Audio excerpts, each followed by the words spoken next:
Bagi khubor ka Batesi TV, ka undi basnyam bak penjaslian. Rupa Premium Meghalaya.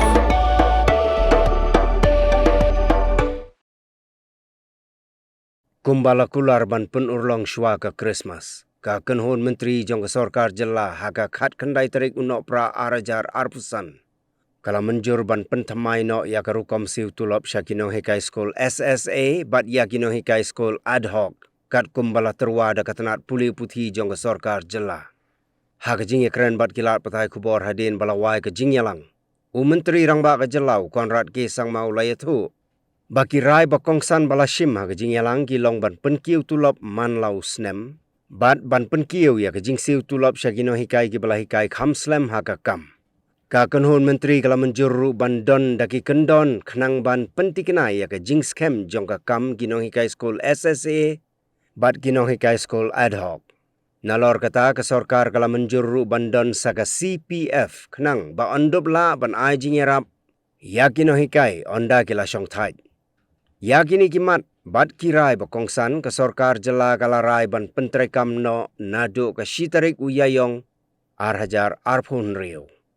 I am very happy to inform the people of the state and more importantly the ad hoc teachers and the SSA teachers that the cabinet today has approved the proposal that was given by the education department to number one, create a structured pay for the ad hoc and the SSA teachers. Number two, to have a yearly increment program for them so that they don't get stuck at a particular salary. The salary also, the base salary has been also enhanced on the basis of seniority. So somebody who's been serving for 15 years, 20 years, compared to somebody who's serving only for 1 year, 2 years, were getting the same salary before. So we have created some scales and categorization in terms of the period of service and given a minimum increment for each one of them. Number three, most important, is that the job security is there for them. So today, when SSA teachers are there, we understand that there is some doubt in their mind about the future of their jobs. The ad hoc teachers also, they have some doubt about their jobs. And therefore, this particular move and decision of the cabinet will ensure that there is a job security for the SSA as well as the ad hoc teachers. And also we have put a provision where under the, there will be contribution to the CPF, which will be done both by the teachers and the governments to ensure that when they do retire, that there is some kind of a safety and security for them post-retirement also. This also, we have decided that this will be implemented in a form of a society, and there'll be a society that will manage all of this. So all of these factors have been proposed today, and these were the salient features of the proposal.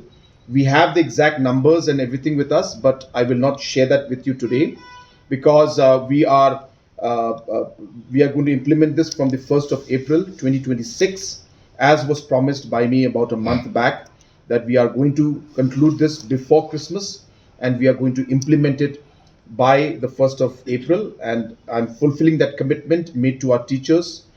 And in the next 3 months post the New Year's, we will work on exactly the mode of implementation, the different administrative procedures required, and through that period I will then inform you about the detailed numbers. But these numbers have already been discussed with the SSA teachers and with the ad hoc teachers, and it is with that approval and with the discussion with them that we have brought this to the cabinet, and today the cabinet has approved. There are certain small concerns that are being raised. We will be ironing those concerns out as we move along, but in principle the broad structure today has been finalized, and as I said, it's a major reform, because you have to understand that this will lead to future reforms that are very much necessary in the education sector, and this will also lead to, as I said, a very structured pay in the future for the SSA and the ad hoc teachers, so that they don't have to be worried about their increments again. They don't have to be worried every 3 years, every 5 years. of coming to the government, keep on demanding that they should be given higher salaries. So the incremental, the pay that they will be getting every year will take care of those concerns. And we are hopeful that with this major decision today that's been taken, as promised by us about a month back, as I said, will lead to a huge reformation in the education department, which I will share with you post New Year's once we start the administrative procedure of implementing this particular decision that has been taken today. So I want to share this with all of you, and in a way it's like a positive Christmas news for our teachers. This is something that the teachers have been demanding for a very, very long time. From the moment I joined and I took over as Chief Minister, even before that, for many, many years and decades, this has been a long, long pending demand of the SSA and the Adhoc teachers. And I'm happy that our MDA government today has taken this bold decision to take this forward and find a solution once and for all to this problem, which has been discussed in detail in multiple meetings with the teachers. I thank the teachers for their cooperation and for their patience. And I thank the Education Department, the Minister and the Commissioner Secretary and all the officials who have worked tirelessly to come to this point. And as I said, this will be a major, major game changer and a major decision that is going to reform the education sector in the days to come.